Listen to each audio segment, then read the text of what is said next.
want to start with congrats. It's really cool that you guys got to make a big studio movie. Oh, thank you. That. Yeah, Thank yeah. you. It was a really fun one to make. A million questions for you guys. The first is probably the most important. I give credit to anyone who's going to open a movie theater, and you guys are opening a movie theater in Davenport, which is awesome. So I just have to, for people that live in that area or whatever, like, how did that happen that you're opening a movie theater? Well, thanks for bringing that up. It's a passion project of ours. I mean, the theater going experience to us is sacred, and Davenport, Iowa, where we're from, is a very unlikely place, but that's what kind of makes it magical. It's a place where early on, way back when, one of the first 16 millimeter film cameras was starting to get developed, but ultimately it lost out by other competition. And it's the heartland, and it's a place that we want to reinvigorate the cinema going experience. I feel like it's been kind of ruined by the way that multiplexes sometimes don't actually like pay attention to projection or sound or what the programming is. And so we're building this. It's got 2 screens. It's got a rooftop screen. And the plan is, outside of doing first run theaters, do repertory screenings, do cult screenings, do community screenings, not dissimilar to what Tarantino's doing with the new Beverly, but also make it a hub for film going activity, bring back special guests. You know, if the movie theater were open now, we'd be screening 65 there, and, you know, bring Driver back or Sam Raimi, and just make sure that cinema stays relevant from a community standpoint, and that we're not all stuck inside our homes, you know, watching things on streaming exclusively. I saw the artwork of what the theater is going to look like in the upstairs with the outdoor thing. I'm just saying, I appreciate you guys doing this, and I hope it's a, you know, obviously very successful business. Oh, thanks for saying so. Thank you. Thank you. If you guys could get the financing to make anything you want, what would you make and why? Financing. I mean, it's funny because I feel like we're coming off the heels of something for the longest time that we wanted to make, like doing a dinosaur movie. I think the one place we haven't made, and this is going to feel somewhat generic, but it's like doing a space movie, like a pure space film, you know, whether that takes place on different planets or not. One franchise that I know we would have loved to do, but I feel like it just keeps getting remade and remade, is Resident Evil. I feel like every time we want to raise our hands for the Resident Evil movie, someone has just been rehired to do like the 5th remake of it. And our whole thing, like, Resident Evil is a video game that Brian and I played when we were growing up back in Iowa as kids. And it was so cinematic because you're on these long tracking shots that were suspenseful, and you never knew what was around the corner. And we had always wanted to do a Resident Evil movie that was like ostensibly a oneer, as if like the marriage of George Romero meets Gus Van Sant with his Death trilogy of like Jerry and Elephant and Last Days, and use like style to really inherently create suspense. So I don't know. That's one on the bucket list. I don't know we'll ever see the light of day. Because sometimes I ask that question and people are like stumped, and other times people have ideas and they're like, fuck it, I'll just pitch it right now. Yeah. You know, it's like Resident Evil. So what do you guys wish you knew or could tell yourself on the first day of filming 65? Like something that you learned in the edit or during the shoot that you wish you had known? These are great questions. Like they're keeping us on our toes. I mean, I would say, like, enjoy the process. Like the problem is, like, filmmaking sometimes is like 16-hour days, and you're working 6 days a week, sometimes 7 days a week. And it's really physically challenging and mentally challenging. But to enjoy the process of like making a dinosaur film, I think that is always the thing that we were trying to remember, but maybe not remembering clear enough. Yeah, there were a few moments throughout shooting where we were like, oh yeah, this is a dinosaur movie. Like there was one of the days we had we got a group of Cirque du Soleil performers to dress up in these kind of giant dinosaur suits and perform as dinosaurs. And to have like those practically and physically on set was like a great reminder, like, oh, how lucky are we to be able to live out our kind of 10-year-old dreams on film. But yeah, it was a tough shoot. It was a tough shoot because we shot this thing in 40 days. It's all practical locations in a world where pretty much every movie is shot on a VR soundstage at this point.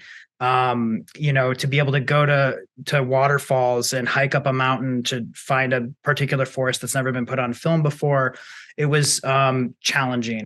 And I agree with Scott. It would be nice to go back and try to enjoy the ride a little bit. One of the things, listen, you guys made this, you didn't have Marvel money to make this movie. And I know how movies are made and how, you have to give up certain things because you have your schedule and your budget. Yeah. So was there anything that you were really sad that you had written that you loved that you just didn't have the time or money to actually put in the movie? And how did you sort of solve that problem or, fix it? Yeah. I mean, I think there's set pieces that, by virtue of having to shoot like for 40 days, like you just don't have all the time in the world to do that. There's sequences that are like precursors on the spaceship, like with Mills. So there's things from a story standpoint that you write it all down, but then inevitably the filmmaking process condenses it and you have to find ways to convey the story in other ways. But that's the challenge that I feel like we've been facing since we were 11 years old, like making movies in our own backyard. Like we need to have a giant explosion happen here, but we can't do pyrotechnics. We're, 12 years old. And so we have to find ways to like use power of suggestion. And that has never left us. This movie, knowing we've got a budget to do, visual effects dinosaurs and some practical dinosaurs, but you can't spend, $170 million achieving all that. You have to start thinking about, okay, sound design, or we see the shadows of something. And it's kind of a fun creative exercise. It can be maddening at times because you're really challenging yourself from a creative standpoint. But ultimately, like that's kind of what we've been doing since we were kids. And it was kind of the appeal, the allure of this movie for us, frankly, was taking a high concept, pulpy B-movie premise and putting it on a large canvas, but then executing it with kind of almost a minimalist, intimate approach with the characters. Like we kind of joked, like it's almost like the movie features our love of Roland Emmerich disaster movies, but also Terrence Malick. Like it's a hybrid of that, and I think that was part of the appeal for us and why we were grateful to have a wonderful performer like Adam Driver, because every day we're not talking about necessarily dinosaurs and which dinosaurs are creeping up. We're kind of talking about the simmering emotional weight that his character is carrying and how that comes out without dialogue. That was the fun. How did you guys decide on Salvatore? I think that's how you pronounce his name, Salvatore. Yeah. How did you decide on him as your DP? And talk a little bit about crafting some of the specific shots with him, because you have some cool shots in the movie. One's in the trailer with the T-Rex or right behind the water, and the thing is, as you said, you have 40 days. You can't spend all day trying to make one shot perfect. Yeah. Well, one thing that was fascinating about Sal is the variety of films that he shot, from Everest, which they actually shot on parts of Mount Everest. And there was a physicality that he brought. And then he also has shot, more intimate character driven things like Frost Nixon. And I think he just seemed like he would have the tenacity, the energy, and then the creative spirit to come on board a film like this that was shot, quite frequently on practical locations. He also has an ability to innovate and design. So for instance, there's a scene where our characters are sleeping in the mouth of a cave before a T-Rex comes up behind them.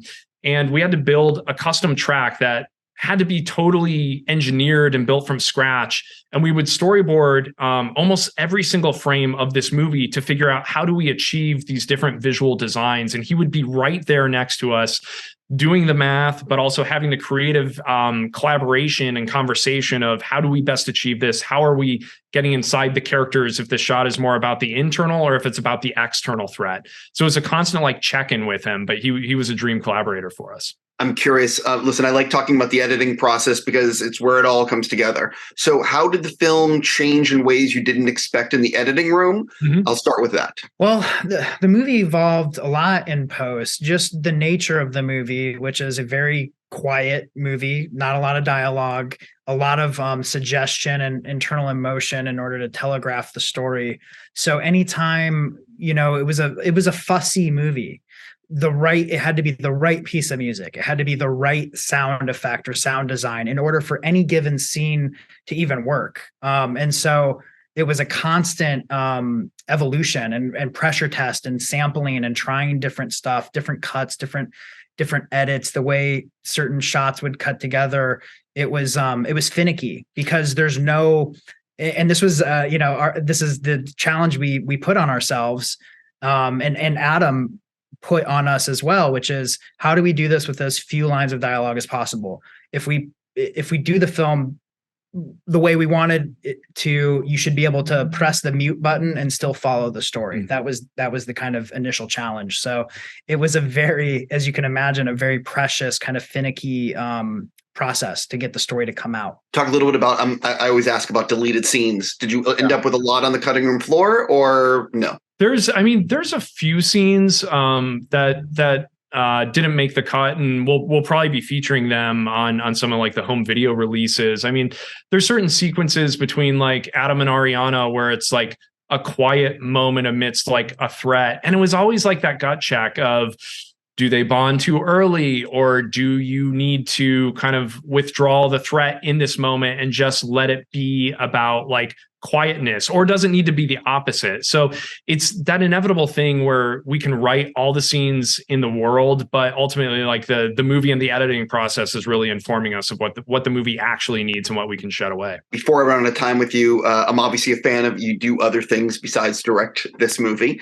What are you excited for fans to see in Boogeyman? Boogeyman is wow, we're it's a movie we're really proud of. It's our favorite Stephen King piece of writing, which is absurd because he's done so much miraculous writing, but we just always loved this short story, The Boogeyman. It always creeped us out, and it's so simple and clean and terrifying.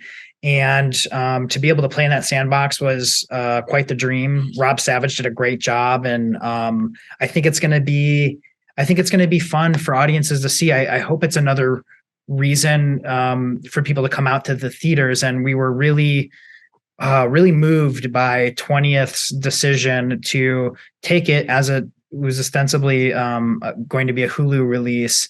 And they kind of are reinvesting in the ecosystem of theaters, which is so important to us. That's the thing that I actually wanted to touch on, because I had hoped with Prey, which Dan did, that would get a theatrical release, but the contracts and everything. I mean, I think for people who don't realize, maybe you can explain it. It's a big deal to take what contracts are for Hulu and saying, oh, let's do it in theaters. Yeah, our understanding was with Prey, it was almost a contractual impossibility for that movie to come out in theaters because it would get tied up in other streaming services if it played in theaters. And so Boogeyman was fortunate that it wasn't stuck in like the 2022 pipeline, or else it would have been strictly streaming. It's coming out in 2023 this summer, which allowed it to kind of finagle out of those contractual obligations. But again, we wrote the film initially for 20th Century Fox when Fox was still around, and it was a studio film. And so for it to go to streaming, but now come back to theatrical is incredibly inspiring to us. We feel like there's been a turn now after the last 3 years of like a really weird theatrical landscape that hopefully we'll find a new normal where, yes, streaming is not going anywhere, but there will be a certain type of movie or a certain expectation of the theatrical movie going process that inspires us, because that's what we fell in love with as kids. And there's nothing like seeing a movie in a movie theater. It's cliche but true. Gentlemen, I really do hope this is a huge hit for you guys, and thank you for giving me your time. Oh, of course. Thank you, Steve. Thank you, Steve.